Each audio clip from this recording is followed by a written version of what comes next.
What is up, everybody? We're gonna try and fire this deal up today. I'm pretty excited.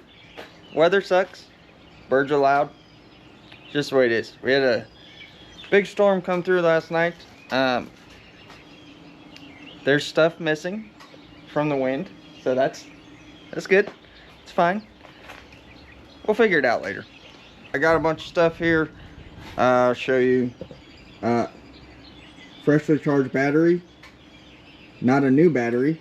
It's actually battery out of that truck, because batteries are expensive. So I'm not gonna buy one just yet, because you're about to see where all my money went.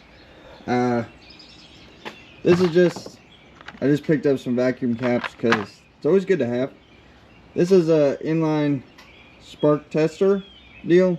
I had that, but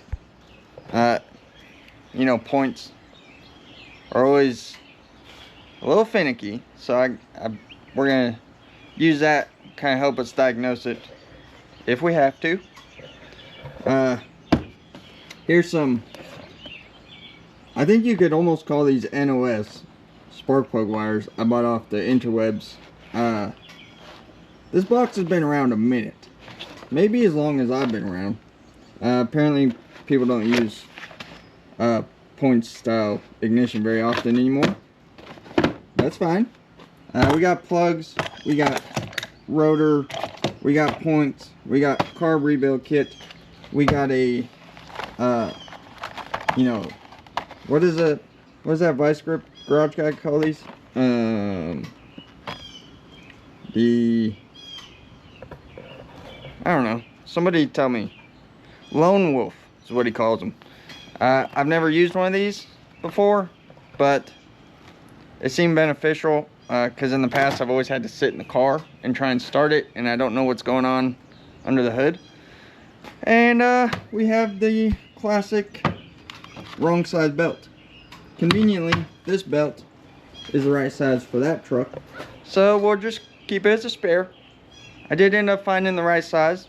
It was my third attempt. It's just the way it goes. So I'm not going to show you, but I'm going to get the battery put in, get my ignition tester thing put in place, and I'm going to get that Lone Wolf hooked up. That just goes between the power lug and the wire that activates the solenoid on the starter. So you can just trigger it with a button. Pointer on that, I'm no expert, but you gotta have the key on, otherwise it'll just turn the motor over. You won't have power to the ignition, so keep that in mind. I know most of you probably could have figured that out, but you never know. Anyway, let's get to work, because I want to know if this motor's any good, because we still don't know, so that'll be fun. All right, we got our battery hooked up, we got our trigger hooked up. I've got my little spark tester down there. Let's I've got the key on, so let's see if we got spark.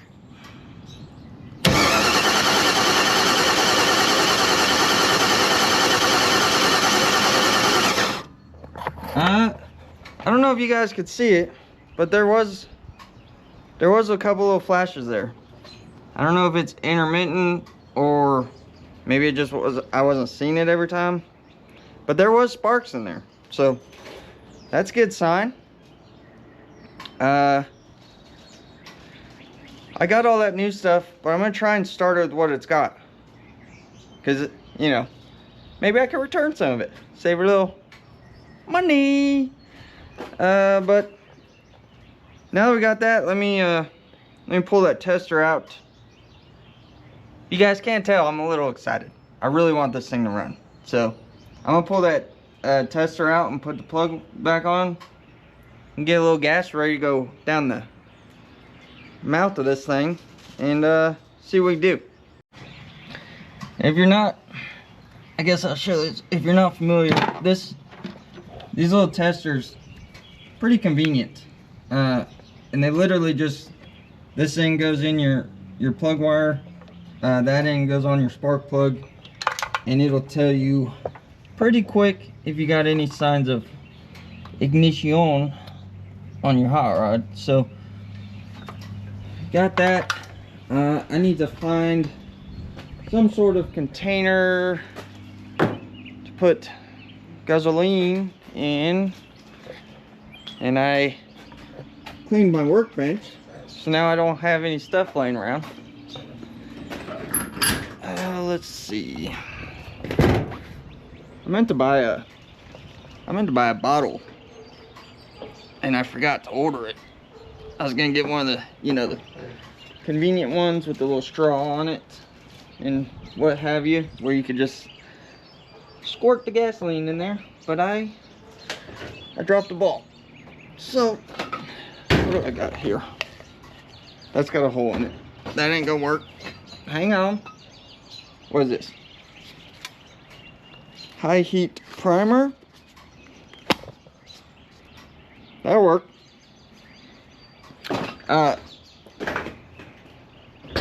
These paint caps work pretty good because, for one, they're small and they're strong enough that the gasoline doesn't melt through them, which it will do if you don't use a heavy enough plastic bottle.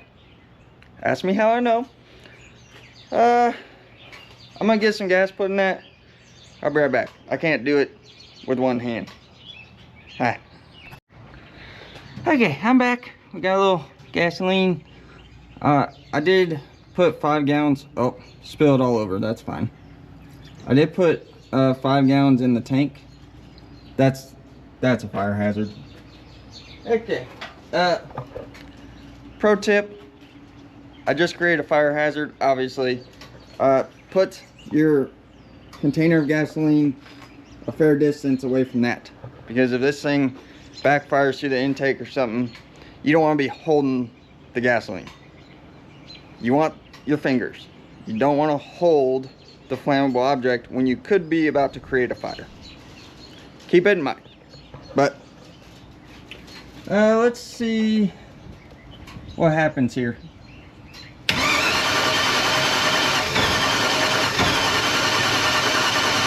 It's trying to do something. Let me set you guys up so I have 2 hands. Hang on. It's a lot of work having you guys around. You know that?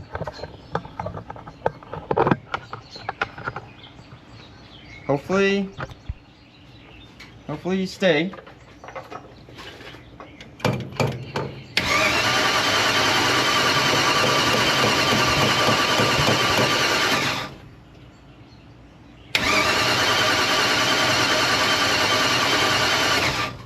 Come on, baby. Give me something. Okay. Let's add a... Camera down! Camera down!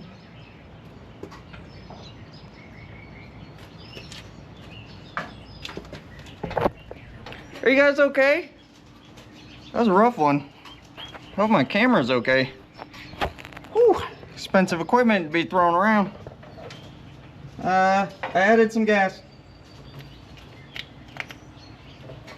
Oh, you guys took out my power supply from my starter button.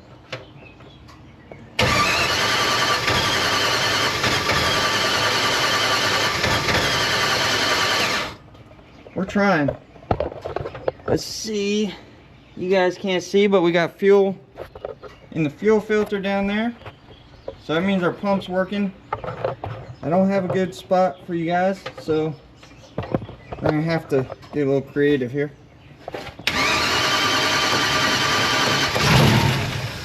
Woo! It scared me.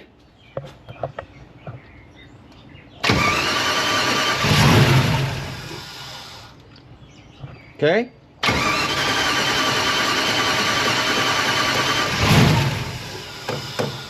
I gotta stop being such a wimp.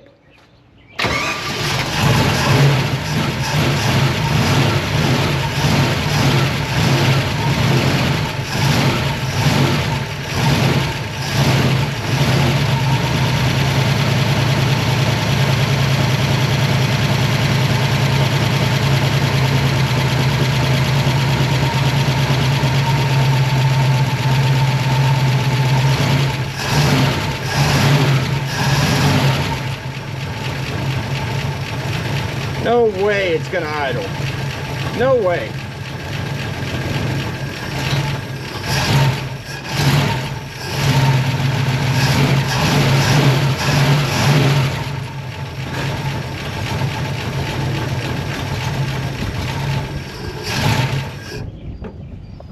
Woo! Come on! It's got a tick sound, which the guy told me they thought it had a valve train issue, but I don't know if that's valve train or if that's coming from the alternator. It almost sounds like it's coming from the alternator. We gotta get this thing, I gotta mess with it for a minute, see if I can get it to run on its own. And then we're also gonna have to adjust those lifters. They probably need to pump up too. It didn't run for very long. I'm gonna set you guys up. I'm gonna fool with this thing for a minute and see if I can get it to run on its own. The oil pressure, I see, maybe you can see, no, you can't really.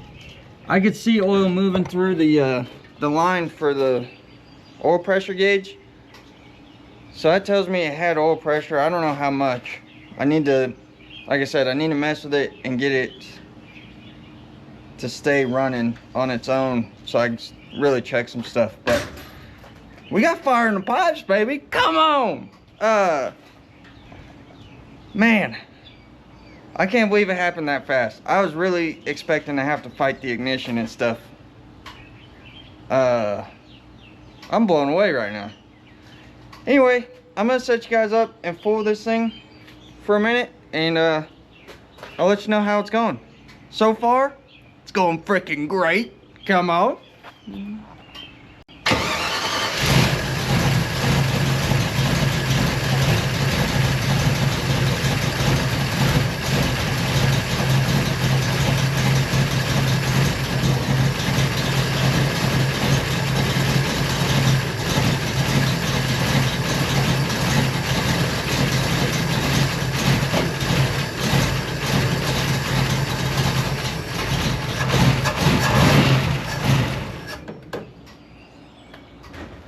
Okay, looks like we got like 30 pounds of oil pressure at idle.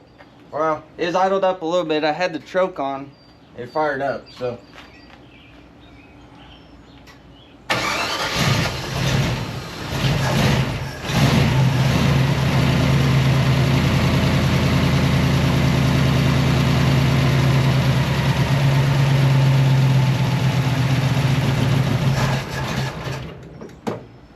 Might have the timing a little off. I had that distributor out.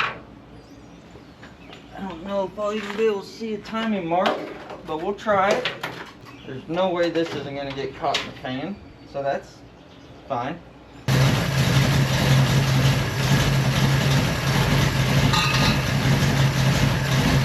That was it getting caught in the fan, just like I said it would.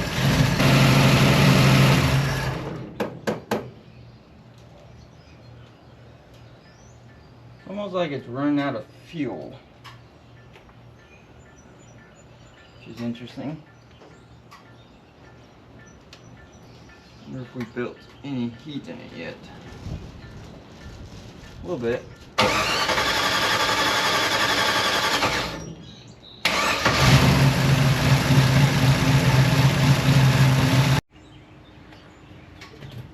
Alrighty, folks.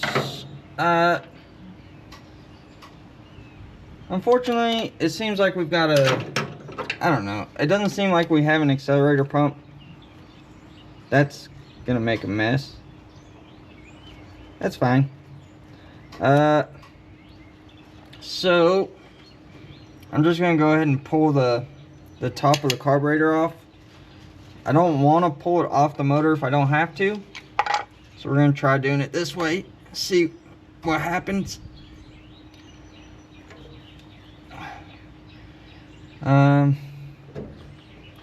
If I didn't have a rebuild kit, maybe I'd try not doing this, but I don't know.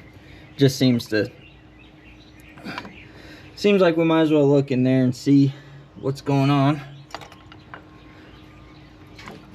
Definitely has ignition, and honestly it sounds pretty good, so I'm happy with that. This this whole motor's been sitting a long time, so I'm not surprised by this. Just stuff sitting in these carburetors always either gums up or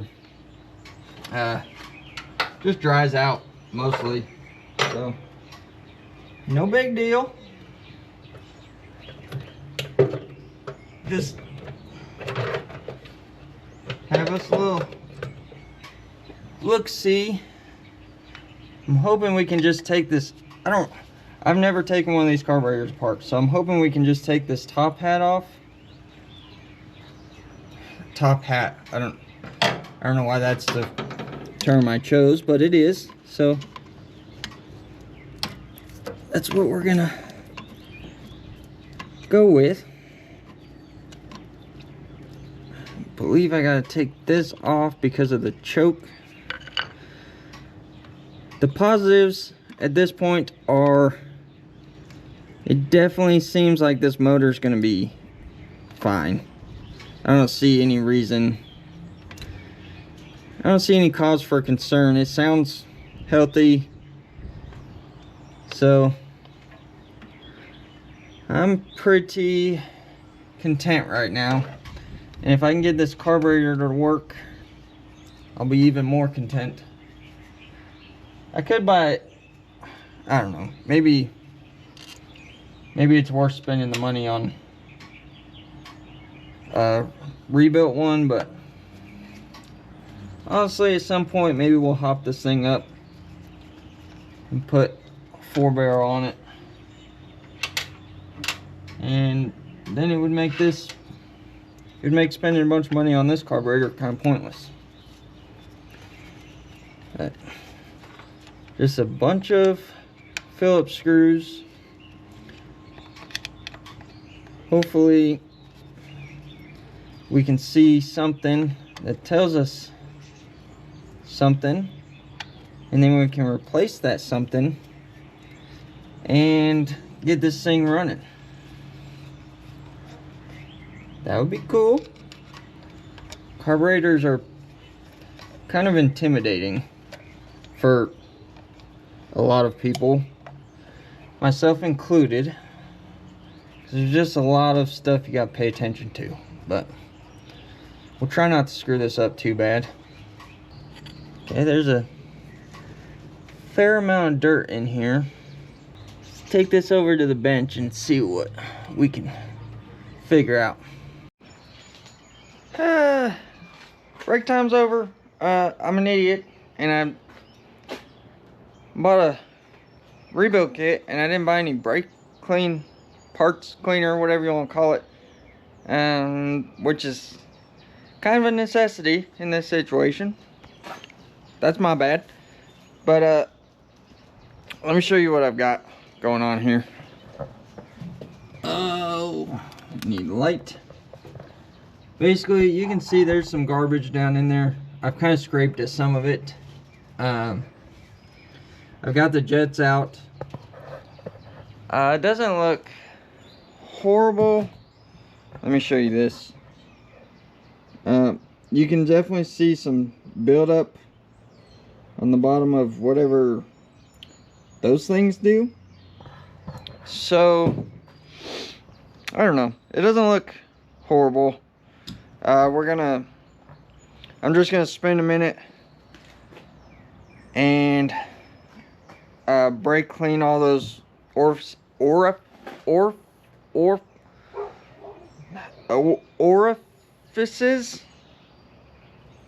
Huh. I'm a little dumber than I thought I was. Yeah. Do be that way sometimes. But anyway, I'm gonna just brake clean all those orifices, or whatever, all the little holes. I'm gonna brake clean them out real good. I'm gonna clean that bowl out on the carburetor real good and just put it back together. There's We're really not getting into anything too complicated here. So I've got my gaskets and stuff, and I'm not gonna show you that because I'm not gonna get too involved here. Just a little $17 spent. You got the carburetor back together. We're about to find out if it's gonna do carburetor things.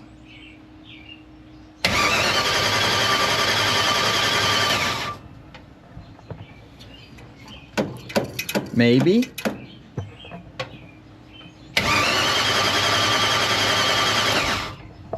Maybe not. Let's put a little choke in it.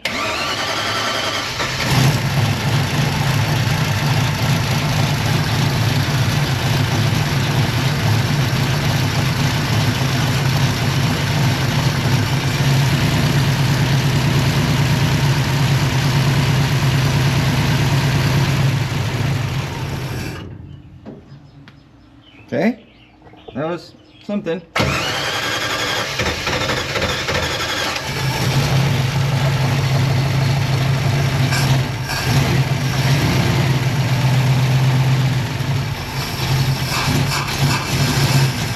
The float's stuck. So, if you saw the fuel coming out of there, that means our float is not working. So, do the right thing and just beat on it. Probably need a hammer. Whatever. This is almost a hammer. Let's try again.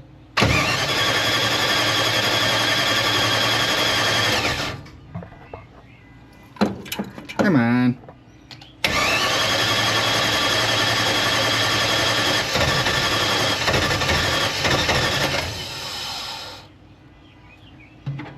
Feel like our timing's a little off.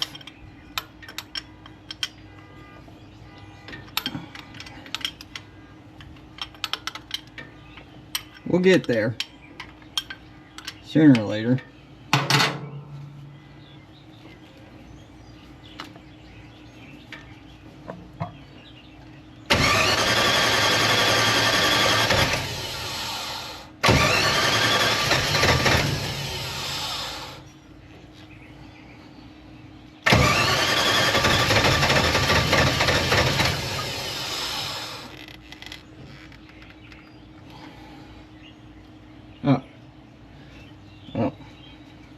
That just created a huge vacuum leak, so that's good.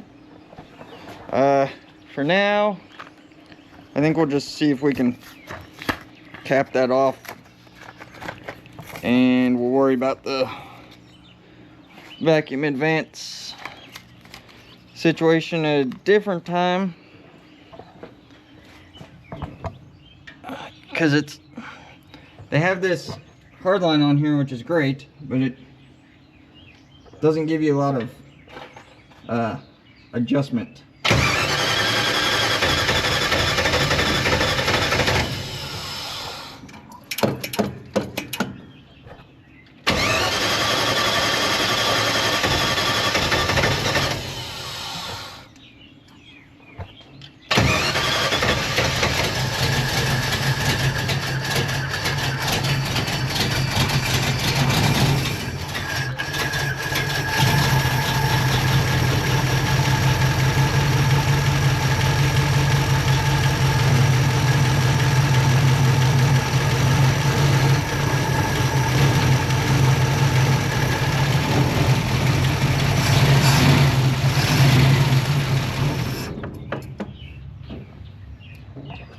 Okay.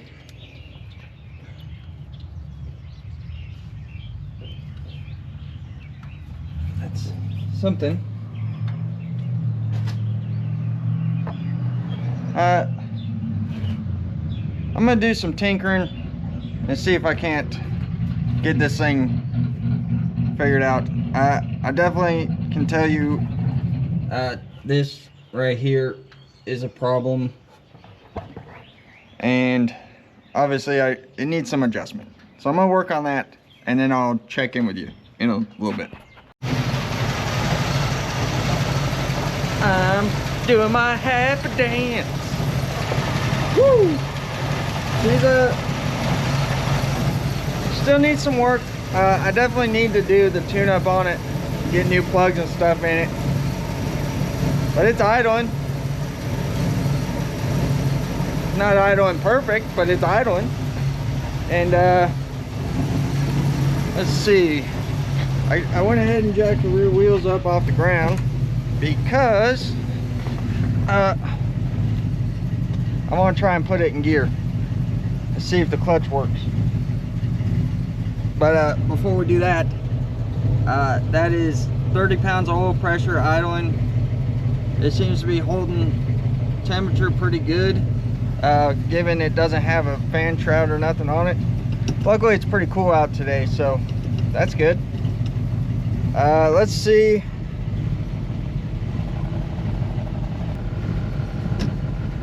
There's first. Let's see here.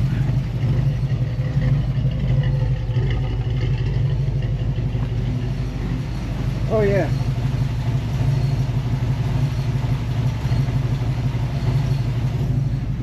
It freaked me out there for a minute because the wheel on this side isn't turning, but I guarantee that's an open rear end, so that makes sense. So that means our clutch is working, our transmission is working. There's second gear.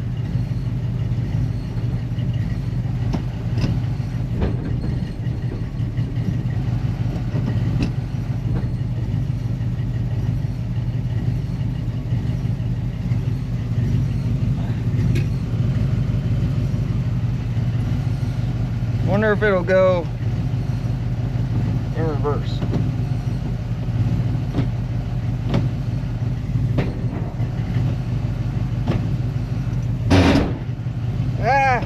Is not happy about reverse. Might have to figure that out. Okay, we got gears. This thing's sitting here idling, 160 degrees, 30 pounds of oil pressure.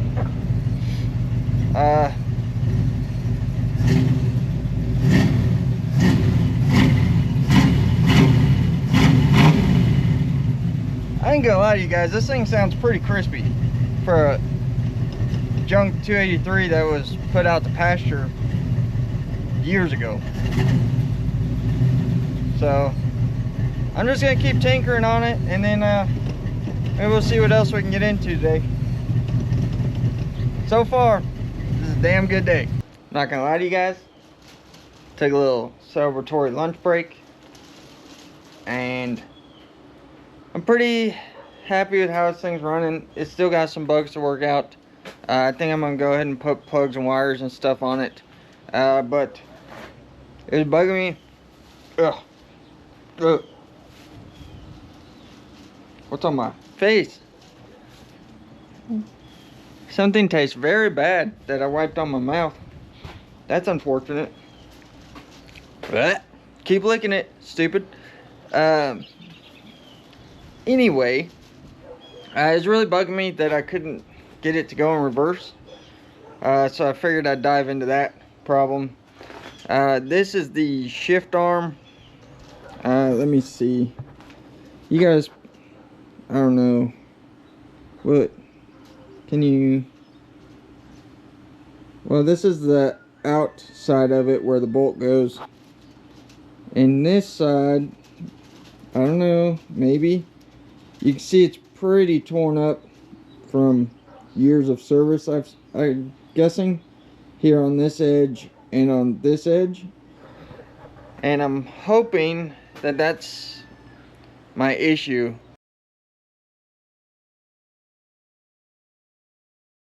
Because I actually flipped this upside down where the side was good, and I was able to move it into reverse. So I'm not going to show you. I'm going to put a couple tack welds on there. Clean it. Obviously, I got to clean it up real good and put some tacks in there and kind of file it all back how it should be. And hopefully that'll fix it.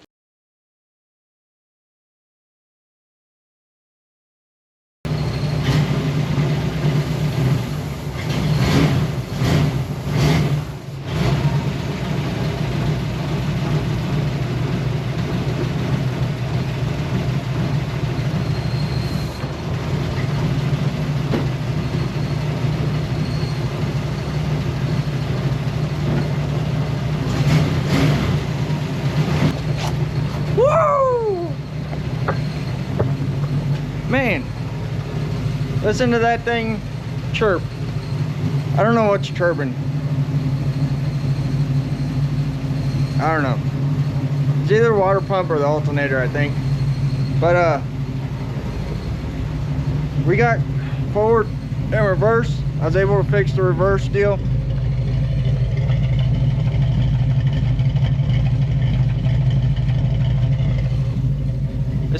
This old motor sounds pretty good. Let's see. We're sitting at, I don't know, 160 degrees, 30 pounds of oil pressure. Clutch is working good. It's going in and out of reverse just fine now. I had the linkage was actually interfering with the floor. I didn't realize it, but I figured that out. Was able to finesse it a little, and yeah, this sucker moves under its own power. I don't know, I think it's been less than 5 months since I brought this thing home, and that is 1 day a week or less since I got it home that I've been working on it. I'm pretty freaking excited. I worry about it getting hot because it doesn't have a good shroud on it or anything, but it's still sitting at 160 degrees, just sitting here idling. Guys, I don't know if I can express how excited I am. I'm not very good at it. Maybe that's why I'm not very good at YouTube. But we have a running hot rod, a running 4-speed V8 powered Chevy 2 4-door family car. Come on. Man, it's always such a long journey to get here, but we got some bugs to iron out for sure. We gotta figure out what's chirping up there, and really I gotta remake the 2 brake lines in the rear, on the rear axle housing. I think I pointed those out in another video, but it has gotten to a point now where I have pretty much no brakes, which, you know, most people would not intentionally drive the car into their carport with no brakes, but I'm not very smart. I gotta find somebody to do an alignment, somebody that will actually answer the phone, because that has been a problem I've had this week. But I don't know what to say. Sometimes you feel like this day's never gonna come, and here we are. It's here. Oh God. Open sesame. I mean, look at that. Would you just look at it? Yeah, she is definitely the, oh, one of the other things I gotta do is I gotta hook a choke up, because when it's cold, it does not want to idle without the choke on, which is fine. I'm kind of surprised. I'm kind of surprised the car doesn't have one in it. If there's one that I don't know about, maybe somebody let me know in the comments. But let's see if this thing will fire back up. I mean, how can you be mad at that? I tell you, I ain't mad at it one bit. I guess that's the end of this video. I appreciate you watching and following along on this project. We do gotta start talking about what's gonna be next. We have a bunch of work. Got stuff I want to get done on the old truck. Obviously, we still got little stuff to knock out on this. And we gotta start putting miles on it. But I got a couple ideas for something else that I've wanted to build my whole life. Maybe you guys can see what's on my arm. Maybe you can't. You know, I got some hair there. But all I can say is this matches this. So maybe we can build something that matches another tattoo I got. Anyway, I've rambled on for way too long. I'm excited, so I'm talking a lot. Thank you again if you've all watched and followed along. And if you're new, please let me know what you think. And maybe hang out for the next few videos if you don't mind. And I'll see you guys next week. Once I figure out what we're doing next week.